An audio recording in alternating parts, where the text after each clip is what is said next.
Today we're going to test out some new camera gear that I think is pretty cool, and as you can see here, it's not the regular tripod shot, but I'm currently 3D printing some stuff because we're going to optimize the studio at the same time.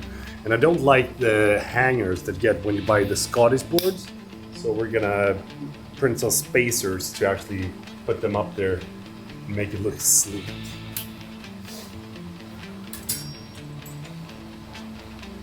Almost done. So when it comes to the Scottish boards, the reason I don't like the hanger that is coming with it is because it's very flimsy. So what I'm going to do here is that I'm going to drill a hole and countersink that, and then I'm going to put the spacers behind, and then we're going to have just a tiny screw hole that is visible, and it's going to be sturdy on the wall as well. That's the way that I've done it with the current ones that I have on the wall.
How good is that? This system that I got here is something that I've actually designed on my own. And the entire reason that I wanted to redo the Scottish boards here in the studio was to be able to fit a system like this, where you can have all your screws, or you can have your marker pens if you want to have that. And I'm actually calling them the EXO boxes. I've talked about this before, but being able to have a good overview of the things that you got in your studio also means that you probably will use the things more. And the cool thing here is that since I designed this and printed it on my own printer, I've also uploaded it to MakerWorld, which is Bambu Lab's own 3D printing file sharing service, basically. So if you want to print these and hang on your own Scottish board, then you're going to be able to do that without any extra fee. And that's also actually one of the reasons why I chose the Scottish board to have here in the studio, because it is cheap, it is accessible for a lot of people, and anyone can buy it, and I can design stuff for this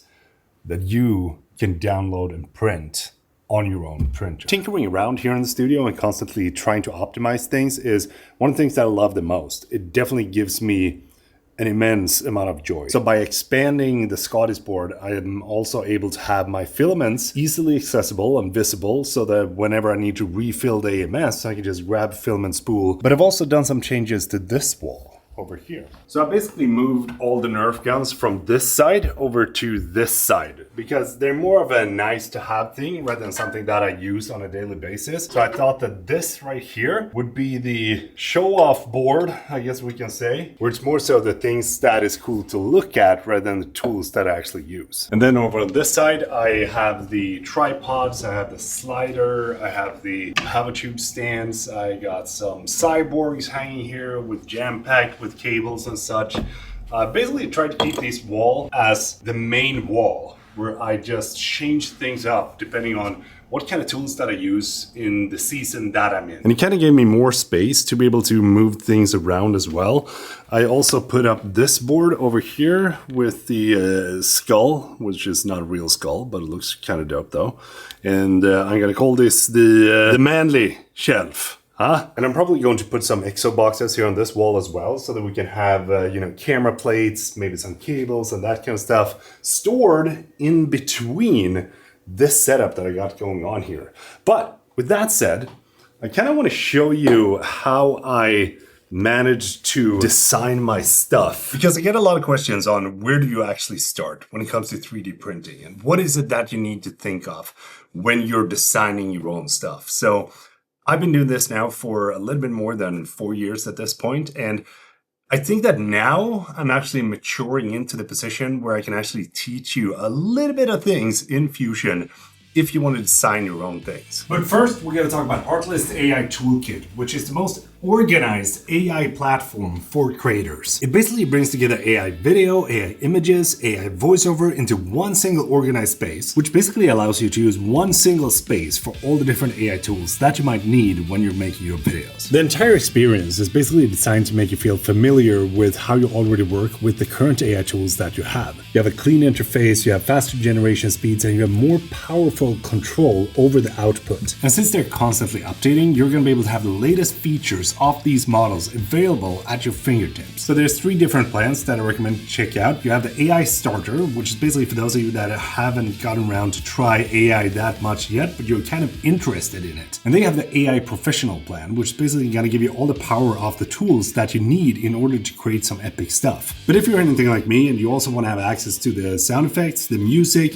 as well as the AI tools, then I definitely recommend you check out Artlist Max. I'm going to drop a link in the description so you can head over there, check it out, do what you want, but AI is here to stay. So why not use it to create better content? Let's jump back to the desk, shall we? I'm going to try to keep this super simple because I know that there's a lot of people that are picking up a 3D printer for the first time.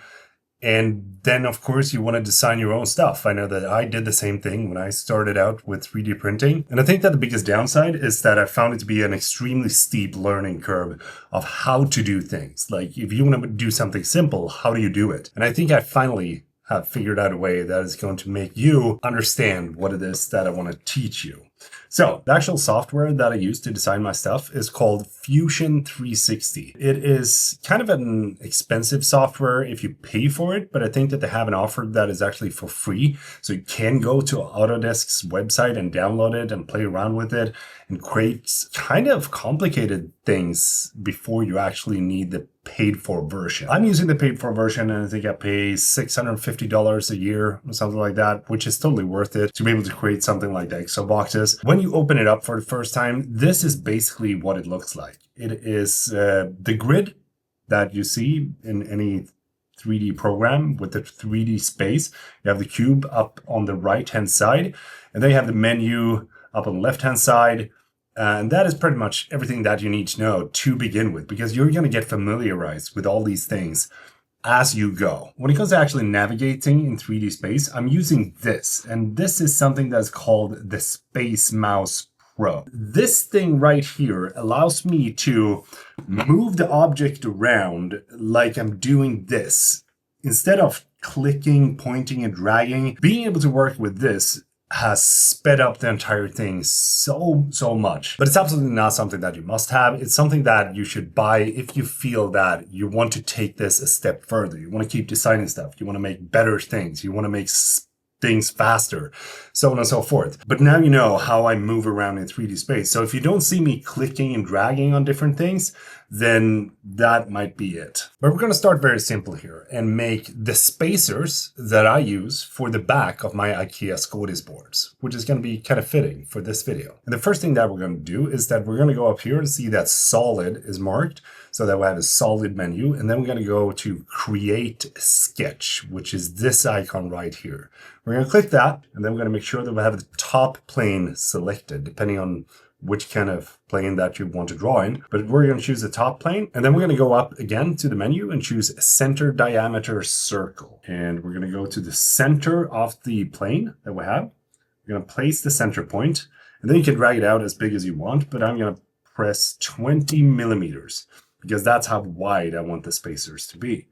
And then we're going to press finish sketch. And as you can see here, we have a 2D object floating around in 3D space. But click the big area, and then you want to press E, which is extrude. And then we can type in 20 again, which is going to give us a 20 millimeter high spacer. That's pretty much it. That's how you make a spacer. It's very simple. But there's one thing that is lacking, and there's a hole for the actual screw that needs to go in there. Fusion is very simple. So we're going to go up here to the menu and choose the hole tool. Then we're going to click the top surface or the top face. And as you can see here, it starts to dig a hole. But now we're going to drag it into the center. And you can see that there's a snapping point right there when I'm dragging it. Okay. And I want the hole's width here to be 5 millimeters because I think that the actual screws that I use is 5 millimeters. And the depth can be, let's put it to 25 because we want it to bore all the way through. So 25 millimeters. And booyah. We're going to hit OK. Look at that. We have created a simple spacer. Now, something that I do like to do in order to make it look a little bit more premium is to give it a little bit of a chamfer or maybe a fillet here and there. So we're going to tilt it to the side and we're going to click the bottom edge and the top edge. And now we are going to create and we're going to choose a chamfer. So what this does is that it creates a 45-degree angle on the edge that we've chosen. But you can also set the angle and distance yourself. I'm not going to jump into that today. But if you do that, you can see that we're starting to get a little bit better looking spacer, in my opinion. And we can actually go on the inside and select the edges of the object. And then we're going to go to modify. And this time we are going to choose the fillet. You can also press F for this. And the fillet is different from the chamfer because the fillet is making a round edge and the chamfer is giving you a hard edge. So we're going to leave this at 1 millimeter. So now you can see here that we have the chamfers on the outside and the fillets on the inside. This is absolutely nothing to do with the actual structure of the piece. It's more so something that I like to do because I think that, you know, it's kind of cool when you give it a little bit of a design features. As you can see here, the chamfers, we can actually go and select those two edges as well. We can press F for the fillets, and then we can give it 0.5. So we can round those edges off. So when you're printing, they're not going to be sharp. I think our spacer is done. Just like that. I don't know if you like this, but if you do, please do give it a thumbs up because I think it's really fun. Let's see if we can actually create a box as well, because I think that it might be a little bit more interesting for you to know how to do that. We're going to go up to Sketch again, and we are going to choose the top plane. So what we're going to do here is that we are going to create a center box instead, or center rectangle. And we're going to go to the center of our space and let's make it, I don't know, 80 by 80 millimeters. So now when you select the sketch, you select the entirety, but we only want to select half. And I'm going to show you why soon. So let's go to the line up on the left-hand side and press on the top in the middle of the cube and drag it all the way down to the middle. Now you can see here, if we press Finish Sketch, we have two parts that we can actually select from this sketch. We have the right-hand side or the left-hand side. So it doesn't really matter which one you choose in this area, but just choose one of them. So we're going to choose this, and then we're going to press the Extrude, I think it was called, right? And then we're going to turn it to the side, and then we're going to do it, let's make it 80 again, okay? The hard part here is that, like, we want to make it hollow so that we have an actual box. So if I were to press up here and do the extrude again, then I would just be adjusting the height of it. And then if you were to create a full box and then make it hollow, it would be simpler. But there is also another way that I like a whole lot more, and that is by working with a sketch. So again, we're going to mark this face, which is basically the half of the cube. So mark that and then go up and press Sketch again. So now we have a new sketch that we can start to work from. And we're going to go and choose bodies, and then we're going to hide the body because we only need to see the sketch here. So we're going to double tap the edges of the sketch. As you can see, the entire thing gets selected. And then we're going to go up to the offset that you can see right here, this icon, one side. And then we're going to type in Let's see, how thick is it going to be? Like 2 millimeters, maybe? -2, perfect. Hit OK. We are going to choose a cube, once again, still in the sketch mode. And then we're going to go place the first corner. I want to place the first corner right up on the left-hand side. It doesn't matter, again, which corner that you do, but just do the same thing as I do. So now we have a sketch again. And what we can do is that we can select both of these, right? And we're going to make the body visible again. And it was 80 millimeters, so it should be 40 thick, right? So now we're going to press extrude and type in -38. How do we create a box from this? Because this seems like the hardest way to work, right?